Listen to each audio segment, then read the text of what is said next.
Hey everyone, I hope you still have a lot of energy left for the last talk of the day. And I'm a lot of content because this is a huge topic, so you'll have to speed up a bit. But if you make it through the entire talk, there are a bit of nerd stats at the end, which you might enjoy. So let me just jump right into it. So some of you might still remember the State of D survey that I did last year. And a huge thanks again to all the 540 people who answered this entire questionnaire. And unfortunately, they got a bit lost, but the results got a bit lost over the last year. And there has been a bit of silence too. So that's why I want to start the talk for a couple of the results here. So one question that we asked in the survey was, how would you rate your experience learning D? And we got an average rating of 3.85 there. And for another question, where we asked is, how would you rate the quality of Phobos documentation? Another embarrassing 3.64 average rating. The key part here, just to understand, is that the survey was only published on dline.org and the D blog. So I think 65% of the users said that they use D at least once a week. So we're talking about enthusiasts here who really love D, and they're still saying, yeah, like the documentation I use every day only has a B-, right? And we really want everyone to say it's superb, or at least a 4.5. Unfortunately, those two questions aren't an exception, right? So we asked more questions. For example, how would you rate the quality of D specification? It's a 3.76. Again, here the D specification is kind of the core gist of D, which should be like precise, beautiful, and concise, and should be an A+ and not a 3.76. In the survey, I asked more questions. For example, how happy are you with the language syntax? The good part to take away is that about 80% of the people say D is awesome. So that's kind of cool. But on the other hand, the most common answer was also, it's awesome, but I miss a few features, right? So again, the majority says here, they lack a few crucial features in D. And on the next question that I asked, it got even more shocking. So here I asked, like, hey, are there any tooling issues that are actively discouraging from using D? And you might notice that only like 26%, so 1 in 4 respondents, said there's no tooling issue that's actively blocking me from using D. And the list of issues that people constantly run into when using D is long, and they had like a free-filled form there, and a lot of people answered with more questions instead of just poor debugging or the missing DLL support in Windows. So there's a long list of problems that people listed in the D survey, and when you are like me, then you might feel a bit like, hey, it's kind of like every time I use D, I run into this issue and the other issue. So you're a bit like this shocking and worried guy. And well, I guess, and then you think a bit more and realize, hey, D is an open source community. Everyone just, it's based on contributions from everyone. So why don't we just fix it and improve it incrementally? The problem here is that I also asked a few questions on that, right? So I also asked, hey, have you ever contributed to DLang on GitHub? And again, like most people have not ever contributed to any core repository, nor any other repository. And only a few people actually have contributed to the cool part here, on the other hand, is that a lot of people actually said, no, I've never contributed, but I still will want to. So people really realize it's like an open source project, and it's kind of cool, and they want to give back, but they somehow didn't find the motivation, time, or interest to contribute back to D. And also there's another problem with contributing back with D, and it's kind of frustrating, right? I'm pretty sure all of you know that it's kind of hard feeling when you open your pull request, invest a lot of work, and then Walter just closes it. Or just never gets any reviews for an entire year. And as the survey clearly shows, there are a lot of other people who agree on that, and if they made the same feeling over the past. And we even got a few contributors who left the entire DD community because of this frustrating experience. Some of you might still remember like the infamous Kenji example a few years ago, or more recently like the leave of Joachim Noah because of frustrations with how the contributions are handled. And Well, this was from 2018, and things have improved a bit over the last year. And especially with Nicolas stepping up as pull request review manager, your contributions got a lot more attention and time. So that is kind of good. But on the other side, I think we still have lots of things to fix here and improve so that we want to get to a full star here so that people actually enjoy contributing and do another contribution or not move on to the next thing in their life. Because D is kind of based on volunteers investing and contributing the time. So I think we should kind of focus on at least filling that star up over the next year. And maybe we can fix a couple of process issues in the DLF agenda meeting on Saturday. But for today, I will be focusing more on other issues and tricks with the contribution process.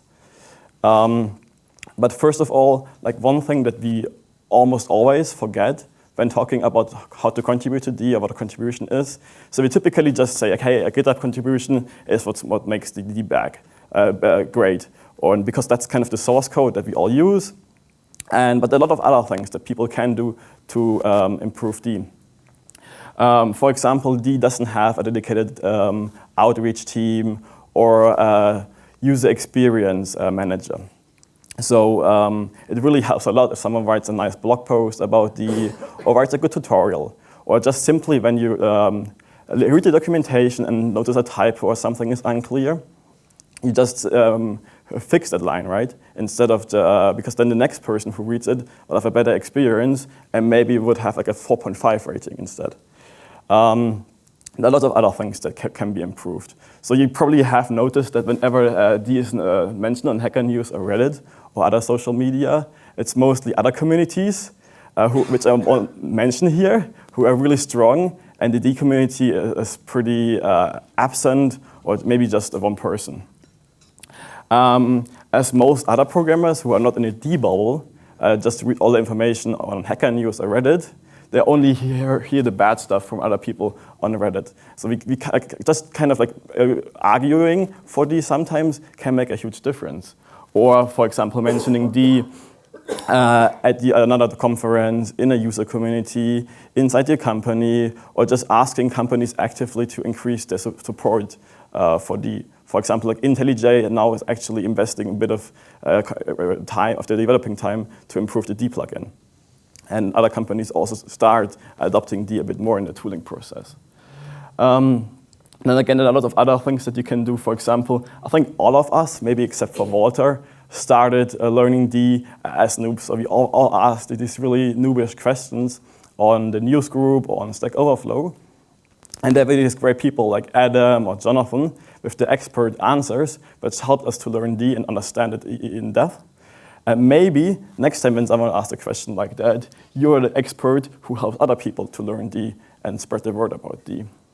But for now, I will be focusing more on this issue process, because that's one of the first steps into the contribution life of a community member. And it also has a lot of issues with it. So again, I also asked this question in the D survey, and quite unsurprising, I got one of the lowest rating with 3.27. Also noticed that half of the people actually bothered filling in a bug or an issue, but most of them really didn't like it. And you might have heard like all these complaints about Bugzilla just being a graveyard for issues, and that you basically just dump an issue once in there, and then the issue never gets looked at. And while this is certainly not entirely false, we do go, I think every release fixes about 100 bugs, so things move ahead. On the other hand, of course, the number of issues that get filed, I think we are now just about to hit the 20,000 issue mark, doesn't really correlate with the number of developers which are actively fixing bugs. On the other hand, there are also things that every one of us can do to improve this. Like one simple thing that for which you don't need to know about the compiler or don't need to have like real expert D skills is just triaging issues, right? So at the moment we have over 5,000 open issues, and lots A question, okay.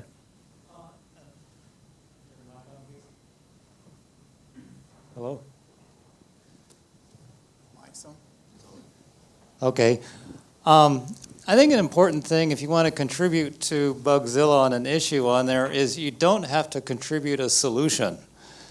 In fact, sometimes it's helpful if you can even just make some progress toward a solution, like maybe finding a reduced test case, or suggesting a solution, or finding out which, if it's a regression, which version of the compiler I actually broke get it. to that on the next slide. Okay. So.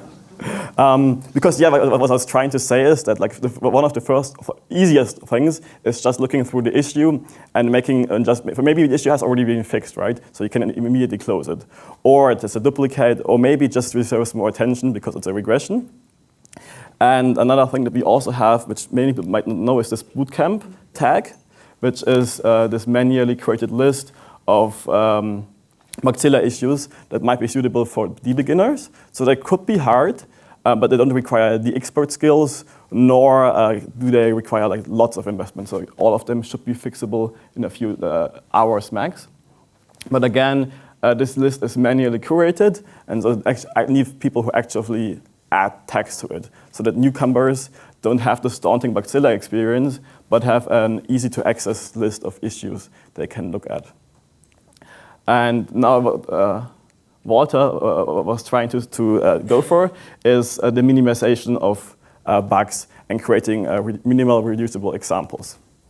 I'm not sure whether anyone has actually watched this infamous Cyber Shadow versus Bugzilla YouTube series. It's pretty cool. So it's Vladimir recording himself while he goes triaging through random Bugzilla issues.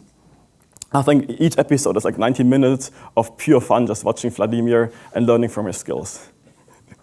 But you do learn a lot of things, and especially because Vladimir did a lot of tools, he shows you how he uses those tools. So I can really recommend to watch this if you want to invest more time with Bugzilla. Speaking of Bugzilla things, so like one kind of showcase example of what you shouldn't maybe do in an issue is just dumping, saying, hey, yeah, so I have this problem, and it can be compiled in debug mode, but not in release mode. And like why I mentioned this issue is that the user never added his source code. He just added like the error message that you get. And while, like, after investigating the issue, it turns out it was a duplicate of an existing one, it's still really hard to work with an issue where you don't have the source code and just have an error message, right? So a couple of, while I agree users should not have a huge barrier of what they dump on Bugzilla, they should at least try to make the process easier for people, other people who actually look at these issues. And especially with Dustmite being bundled in the official releases, it's so easy to just reduce the code examples yourself. So there are a lot of issues where people just say, hey, I have this gigantic DAP project which doesn't build anymore or has a regression. Or here is my zip attachment of the project files which don't compile anymore. That's great, but then again, it's just like one line to reduce it with Dustmite. I know that for some people, it can be hard to use command line tools, and especially if you're starting programming. But Dustmite is one of the easier tools to use out there. So I highly recommend just investing those 5 or 10 minutes to learn about Dustmite. And it's a pretty simple tool to use because it basically reduces, it takes all the input files that you use to create the issue, and then permutates the abstract syntax tree and removes maybe some leaf nodes, and always checks and ensures whether the error is still reproducible, which is why you have to pass in your source directory and a testing script. And in these two standard examples, well, I guess the first one is one of the more common use cases, where you just reduce a project after a DMD error message. But you can literally use any kind of testing script, right? So you could also just use GDB to get the full stack trace of a program, and then grab for something specifically in that stack trace if you want to reduce DMD failure. And of course, there's a huge wiki and explanation for this tool. But as time is running out, I have to focus now on more the typical things that you do when you actually want to contribute to Deem. It's like the rather generic fork the repository, and then edit your code locally, and then open a pull request. The only big example, a big exception, is that you actually have to clone 3 repositories instead of 1. But if you just work on DMD and don't run the full test suite, you can just get away with just cloning DMD. There are also a couple of tools, and there are many readmes and guides for those who are interested in working on DMD or the runtime and Phobos, and I don't have time to explain all of them. So just really quick, these days there's a new build script for DMD, which is cross-platform. So you don't need to use the Win32, Win64, and POSIX MAC files. You still have to use them for the runtime and Phobos, but we are in the process of moving to just pure dbuild script so that we can get rid of all these ugly guys here.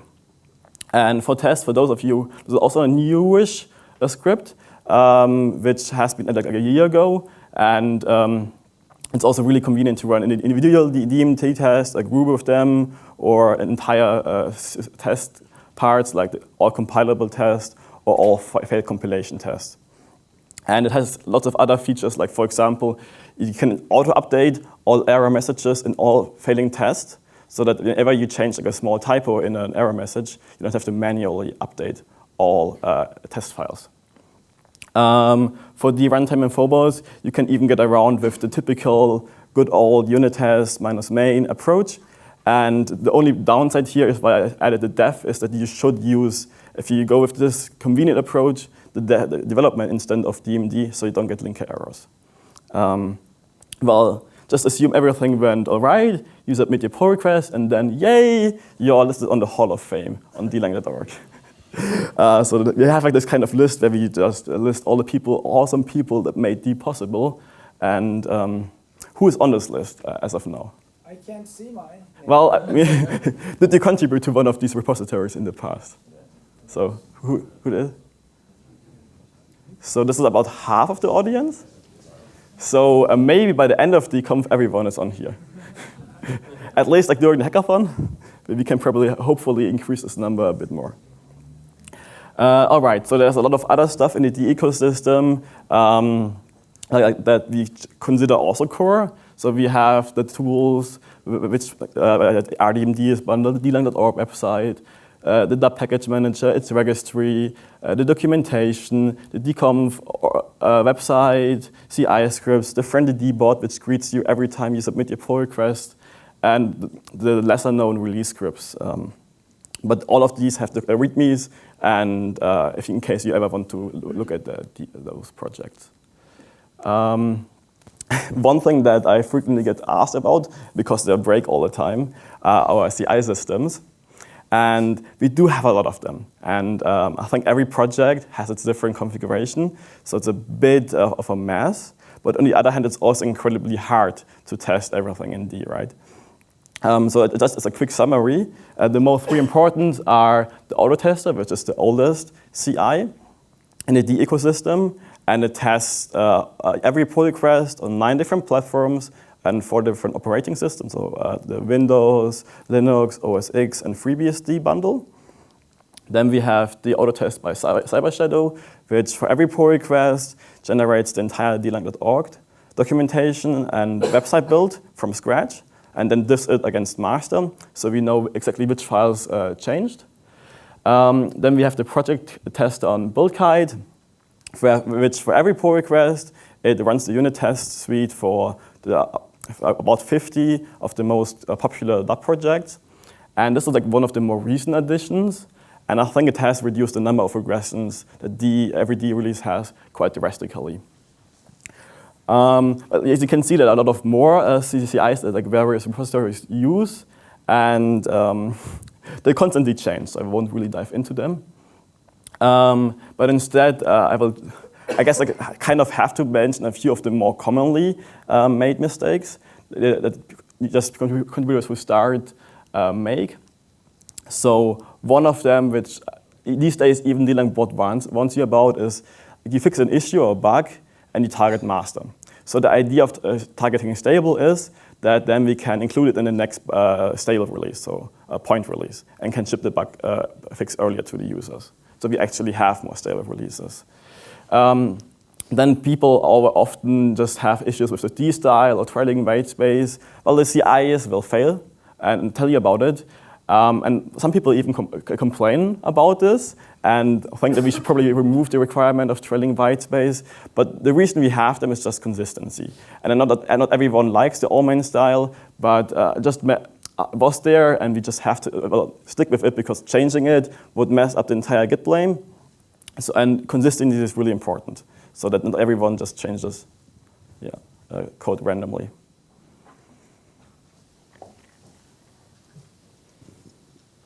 I often forget to change the master branch to the stable one.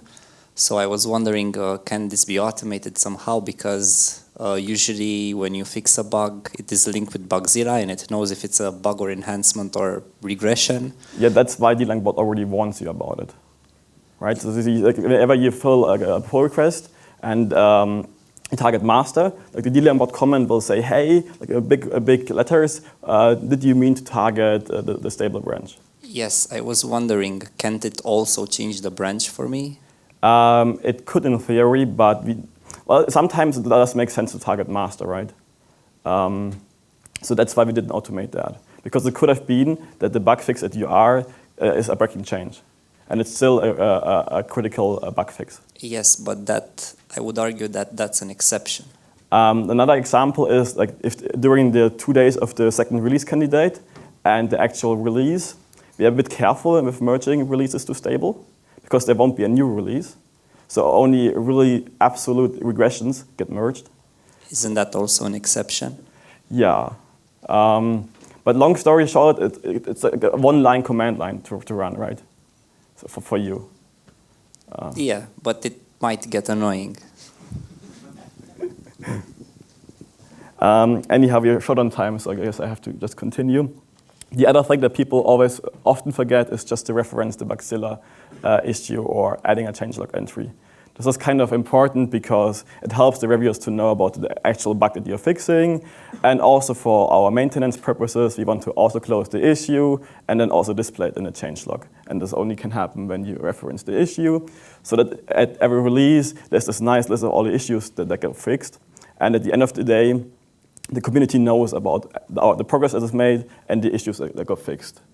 Another point that Walter is really strong about, and I think almost in every second pull request review of him, he mentions like one of these points. And the reason for that, like, not to mix refactoring or styling changes with a bug fix, is that it's really hard for the reviewers to decide, see what's the actual bug fix and what's just refactoring. And also, if you actually introduce a regression, a 200 or 300 line patch is just a lot harder to look at than your 10-line bug fix. So refactoring is welcome, but please in different requests. And another thing that sometimes still happens is people just fix a bug, but they never add a test case. So kind of makes sense to add a test case so that it doesn't regress. The thing I was mentioning to Rasvan is there are a couple of tools which I use myself to automate all of this. So for example, there's this one script that we always use to merge stable back into master. There's a script which I use to push to other pull requests.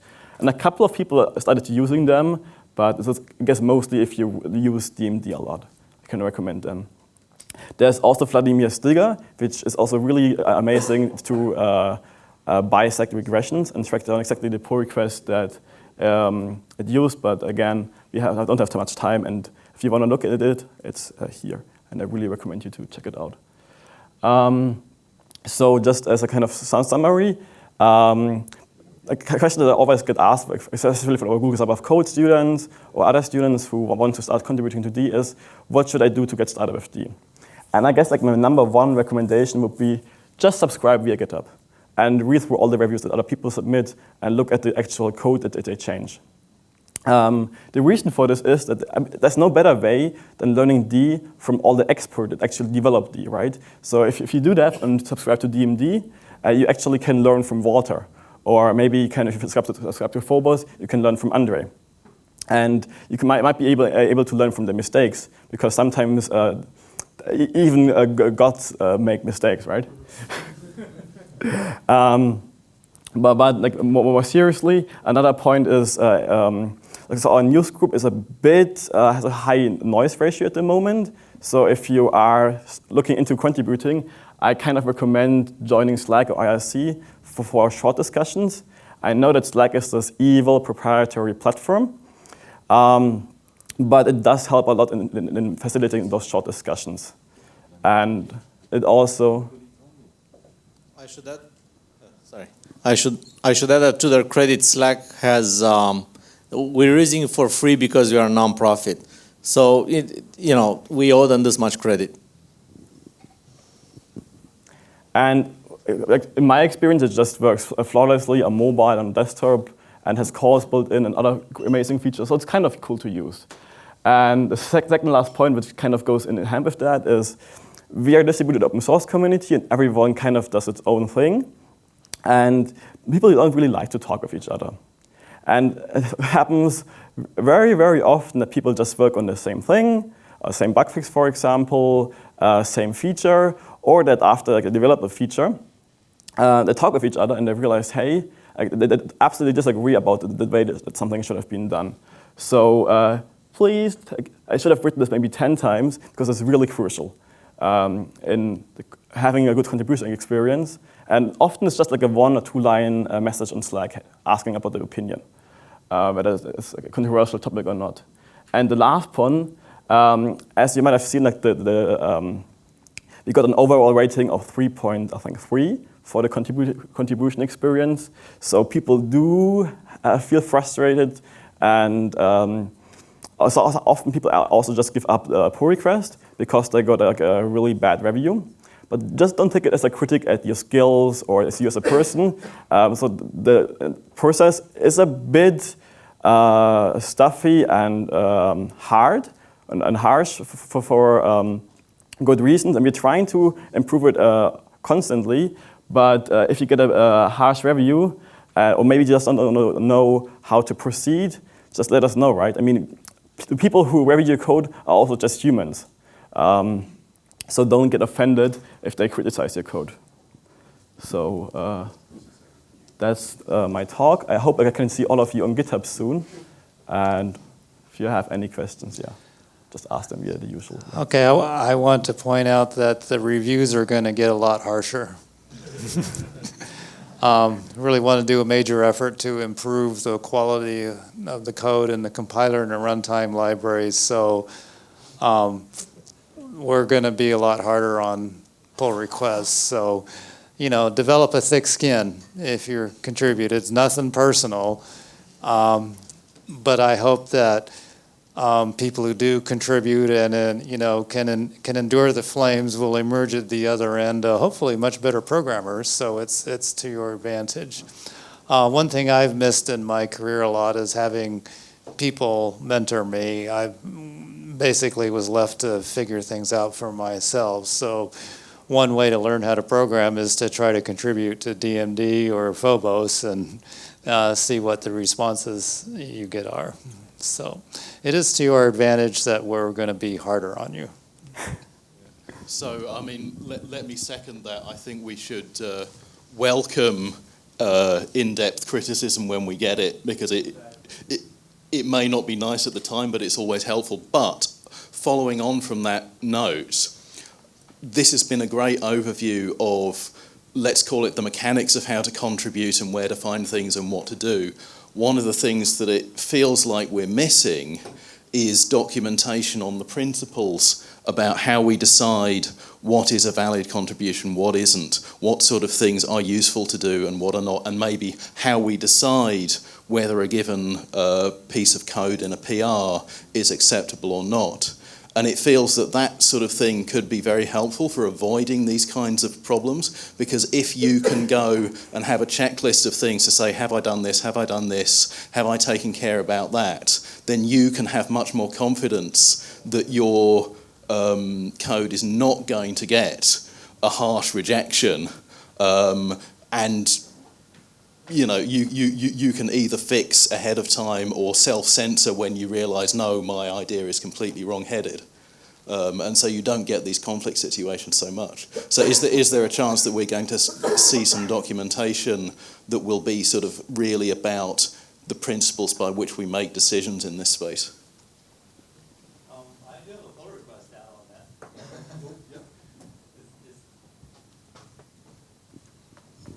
that. I do have a pull request out on that. It's generated a very large number of comments in reply, but it's basically a list of areas where I kind of want to raise the bar on things.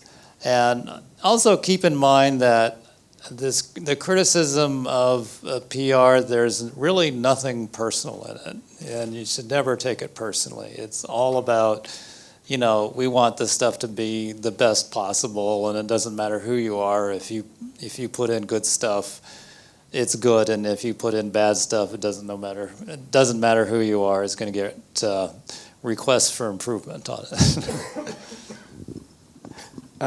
I just wanted to say that for me personally, the most valuable things I've got from interacting with the D community has been in the times when my ideas have been shot down and stopped from going into the language, or the runtime, or the standard library. All right. We've got a question from Discord here, a Mr. Smith 33. Is it practical to add test cases from unresolved bugs to the test suite so that when a bug is accidentally fixed, the test will start to pass and can be moved from failing bugs list to the passing test list? We already have that. So Vladimir has lots of tools regarding to Bugzilla, and he has like a partially automated, partially manually created database of all the test cases in Bugzilla.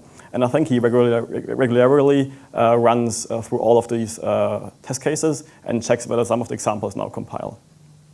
So we partially have that, and the biggest problem there is just it's really hard to manually find out or just create this database. And I think it's just Vladimir doing this at the moment.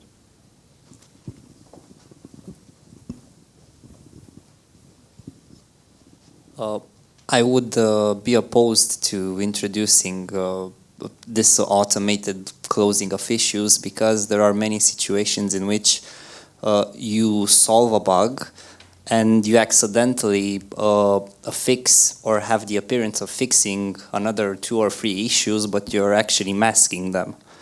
So so like the tool from Vladimir is like entirely separate, right? It's a separate repository where he basically just extracted all the D files from Bugzilla test cases, and you can run his tool, and it will show you, hey, those 10 test cases now pass, or those 10 tests now pass. So maybe look at those issues, and maybe you can close them. yeah, that's okay. I was just saying that I would be opposed of automatically closing those issues. That's all. All right, we did let this run, so we'll call it here, I think. Thank you, Sebastian. But